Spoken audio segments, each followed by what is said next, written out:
shirkan waxaa loo qabtay talooyin wax ku ool ah oo mawduuca halkaas ku qoran quseeya iyo mawaadiic kale oo maaragtay jadwalka laydin qeybiyey ku dhex jira oo iyaguna maan u aragnay inay muhiim tahay inaad soo jeedisaan oo maaragtay dalka iyo dadka u hagar baxdaan qof shaksi oo loo hagar baxaya ama wax lagu wanaajinayo lama arko laakiin danta caamka ah iyo dalkan dadka maslaxadooda unbaa loo hagar baxaya qof shaksi ma loo hagar baxayo mana la wanaajinayo mana laga shaqaynayo in shaksi la wanaajiyo ama koox ama laakiin danta caamka aan ka shaqaynayna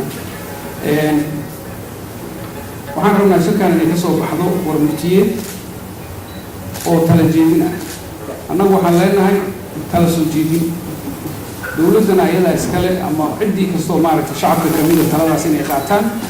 iyo inay iska diidaan wax kasaba maaha laakiin annaga waxaa nalaga rabaa tala qofaan inay naga waxaan rajaynaynaa intaas inaan hadalkeeda kusoo gaarno oo aan maaragtay aqoon-yahanada iyo khiyaarta meesha fadhiya iyo culamada